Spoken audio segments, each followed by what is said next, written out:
আসসালামু আলাইকুম প্রিয় শিক্ষার্থীরা, তোমাদের প্রিয় চ্যানেলে সবাইকে স্বাগতম।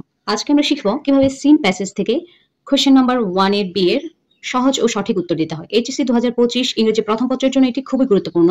এছাড়াও যারা সিন প্যাসেজ থেকে সঠিকভাবে প্রশ্নের উত্তর দিতে চায় তাদের জন্য খুব ইম্পর্ট্যান্ট। সো চলো শুরু করি। তো আমাদেরকে প্রথমেই জানতে হবে পার্ট 1। আমি এটাকে কয়েকটা পার্টে সাজিয়েছি।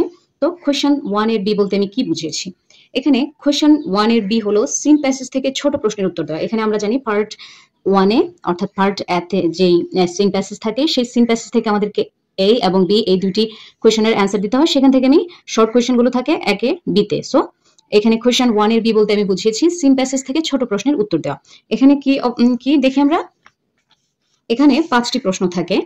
এখানে কি 5টি প্রশ্ন থাকে, প্রতিটি প্রশ্নের জন্য 2 নম্বর করে, টোটাল 10 নম্বর, অর্থাৎ প্রতিটি প্রশ্নে থাকে 2 নম্বর, এভাবে টোটাল 10 নম্বর আমরা পেয়ে যাব। সো এক্ষেত্রে আমাদেরকে উত্তর দিতে হবে সম্পূর্ণ বাক্যে, অর্থাৎ ফুল সেন্টেন্স হতে হবে।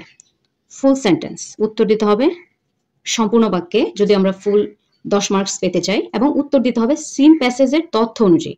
সিন প্যাসেজের তথ্য অনুযায়ী আমাদেরকে উত্তরটা দিতে হবে। কোনোভাবেই আমাদের মন গড়া কোনো উত্তর দিলে আমরা সেখানে মার্কস পাবো না। আমাদেরকে যে সিন প্যাসেজটা এক্সামে দেওয়া থাকবে সেই প্যাসেজ থেকে প্যাসেজের তথ্য অনুযায়ী অ্যান্সার করতে হবে।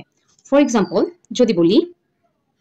যদি আমরা সিন প্যাসেজটা ডক্টর মোহাম্মদ ইউনুস রিলেটেড হয়, আমি একটা উদাহরণ হিসেবে বলছি, সেক্ষেত্রে যদি অ্যান্সার কোয়েশ্চেন থাকে হু ওয়াজ ডক্টর মোহাম্মদ ইউনুস, তো আমরা এই কোয়েশ্চেনের সাথে সামঞ্জস্য রেখে আমরা WH ওয়ার্ড যে বাক্য শব্দটা রয়েছে সেই শব্দটা বাদ দিয়ে দেব।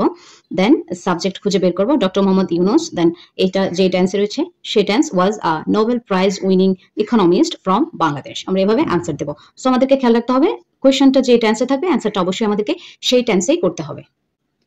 আমাদেরকে অবশ্যই ধাপে ধাপে উত্তর লিখতে হবে, অর্থাৎ আমাদের পরীক্ষার হলে এক্সাম পেপারে আমাদেরকে ধাপে ধাপে উত্তর লিখতে হবে। এক্ষেত্রে আমাদেরকে প্রথমে প্রশ্ন ভালোভাবে পড়তে হবে, প্রশ্নটা ভালোভাবে পড়ে দেখতে হবে WH ওয়ার্ড রয়েছে কিনা, অর্থাৎ হু, হোয়াট, হোয়ার, হুইচ, হাউ, এগুলো হচ্ছে WH ওয়ার্ড। এই ওয়ার্ডগুলো যদি থাকে আমরা সেই ওয়ার্ডগুলো বাদ দেবো, এবং যদি অক্সিলারি ভার্ব থাকে ডু, ডাজ, ডিড, এগুলো আমরা বাদ দেবো। বাট মেইন ভার্ব থাকলে সেগুলো আমরা টেন্স অনুযায়ী সেই অ্যান্সারের সাথে যুক্ত করবো।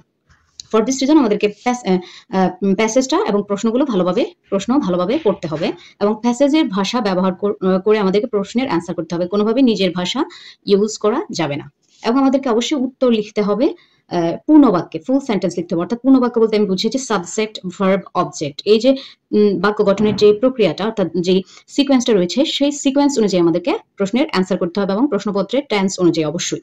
এবং আবার এখানে আমি কি দিয়েছি, প্রশ্নের টেন্সের সাথে মিলিয়ে উত্তর লিখতে হবে। অর্থাৎ আমাদের প্রশ্নটা যদি থাকে পাস্ট টেন্সের, অবশ্যই উত্তরটা আমাদের পাস্ট টেন্সেরই হতে হবে, এবং প্রশ্নটা যদি থাকে প্রেজেন্ট টেন্স তাহলে উত্তরটা আমাদের প্রেজেন্ট টেন্স হবে, এবং প্রশ্নটা যদি আমাদের থাকে ফিউচার টেন্সের তাহলে আমাদেরকে অবশ্যই উত্তর করার সময় আমাদেরকে সেই টেন্সের সিকোয়েন্সটা ফলো করতে হবে। তো আমি এক্সাম্পল হিসেবে এখানে একটি কোয়েশ্চেন রেখেছি, এখানে কোয়েশ্চেনটা হচ্ছে হোয়াই ইজ হি ফেমাস, সে কেন বিখ্যাত।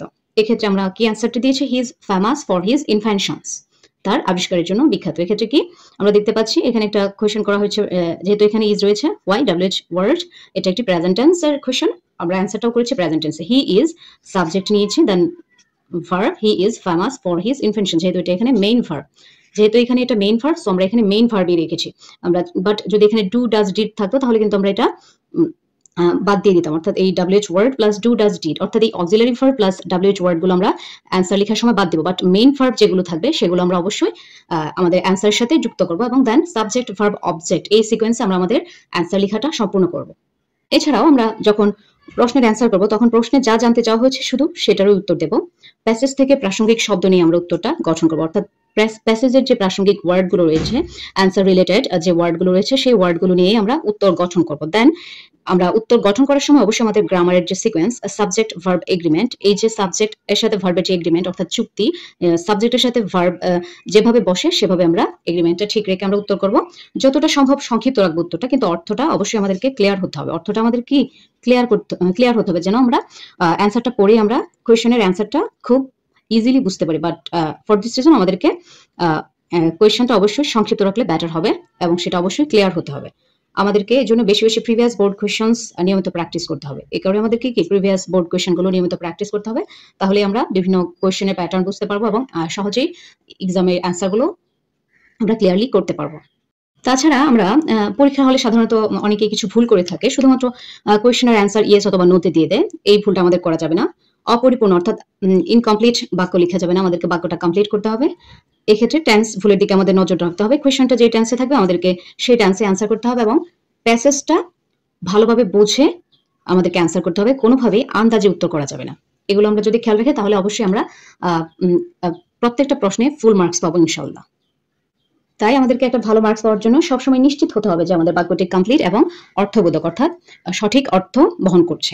এক্ষেত্রে আমরা কিভাবে প্র্যাকটিস করব? আমাদেরকে প্র্যাকটিস করতে হবে টেক্সট বুকের যে সিন প্যাসেজগুলো রয়েছে সেগুলো ভালোভাবে অর্থ বুঝে বুঝে পড়তে হবে, আর ওয়ার্ড বাই ওয়ার্ড আমাদেরকে বুঝতে হবে যাতে আমরা এক্সামে বোর্ড এক্সামে আমরা ভালোভাবে অ্যান্সার করতে পারি। তারপর প্রতিদিন একটি প্যাসেজ নিয়ে আমরা 5টি প্রশ্ন তৈরি করতে পারি এবং সেই অনুযায়ী নিজেদেরকে এক্সামাইন করতে পারি, আমরা পরীক্ষা দিতে পারি এবং টেস্ট পেপারের সাথে মিলাতে পারি।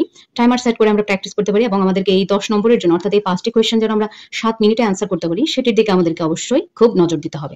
এই 5টি কোয়েশ্চেনের জন্য আমরা 7 মিনিট বরাদ্দ রাখতে পারি এবং এতে মার্কস আমাদের কিন্তু 10। এবং আমাদের যে ফার্স্ট ইয়ার বোর্ড প্রশ্নগুলো রয়েছে, অর্থাৎ ফার্স্ট ইয়ার বোর্ড প্রশ্ন বলতে আমি প্রিভিয়াস বোর্ড প্রশ্নগুলো বুঝিয়েছি। ফার্স্ট ইয়ার বোর্ড প্রশ্নগুলো আমাদেরকে সলভ করতে হবে বেশি বেশি করে, যাতে করে আমাদের এক্সামের অ্যান্সার করাটা আরো সহজ হয়। এবং অনেক সময় দেখা যায় যদি কোনো প্রিভিয়াস এক্সাম বিভিন্ন বোর্ডের কোয়েশ্চেনগুলো রিপিট যদি হয়ে থাকে তো কয়েকটা প্রশ্ন আমাদের কমন আসতেই পারে, যা আমাদের জন্য খুবই হেল্পফুল হবে এবং আমরা একটা ভালো মার্কস পেতে পারি। তো বন্ধুরা, আজকে আমরা শিখলাম কিভাবে সিন প্যাসেজ থেকে কোয়েশ্চেন 1 এর বি এর উত্তর দিতে হয় সহজভাবে। এই টিপসগুলো মেনে চলে ইনশাআল্লাহ 10-এ 10 পাওয়া সম্ভব। ভিডিওটি ভালো লাগলে লাইক, কমেন্ট ও সাবস্ক্রাইব করতে ভুলো না। এইচএসসি 2025 পরীক্ষা সবাইকে অনেক শুভকামনা। Best of luck. Stay focused, stay confident. আল্লাহ হাফেজ।